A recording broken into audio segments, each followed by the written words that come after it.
Hyderabad Malkajgiri politics ఒక్కసారిగా హీటెక్కాయి. అల్వాల్లో BRS, Congress పార్టీల మధ్య జరిగిన గొడవ ఎఫెక్ట్ మల్కాజ్గిరిని తాకింది. ఇరు పార్టీల నేతలు పరస్పరం సవాళ్లు, ప్రతి సవాళ్లు విసురుకున్నారు.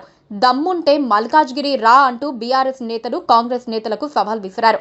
ఈ సవాల్ను స్వీకరించిన కాంగ్రెస్ నాయకులు మైనంపల్లి హనుమంతరావు, ఆయన కుమారుడు మైనంపల్లి రోహిత్ సహా పార్టీ కార్యకర్తలు పెద్ద ఎత్తున మల్కాజ్గిరి చౌరస్తాకు వెళ్లారు.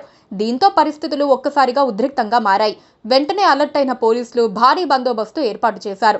ఇరు పార్టీల కార్యకర్తలను చెదరగొట్టేందుకు ప్రయత్నించారు. అయినప్పటికీ కాంగ్రెస్ నాయకులు మల్కాజ్గిరిలోని ఆనంద్ బాగ్లో ఉన్న తమ పార్టీ ఆఫీసులో తిష్టవేశారు. దీంతో మల్కాజ్గిరిలో పరిస్థితి ఒక్కసారిగా ఉద్రిక్తంగా మారింది.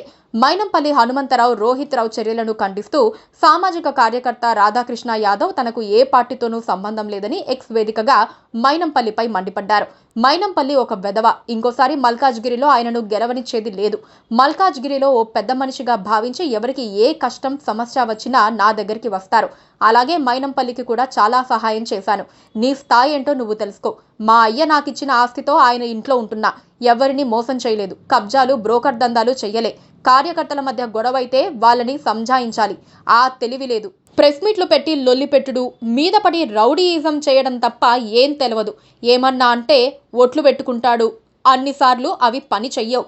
ఈ రోజు పోలీసుల అండతో మమ్మల్ని హౌస్ అరెస్ట్ చేయించి గందరగోళం సృష్టిస్తే మేము భయపడే వాళ్ళం కాదు. ఓపెన్ ఛాలెంజ్ చేస్తున్నా. ఇక నిన్ను మల్కాజ్గిరికి రానిచ్చేది లేదు, గెలవనిచ్చేది లేదు అని అన్నారు. Please subscribe to KTV Telugu. KTV Telugu. KTV Telugu. KTV Telugu channel.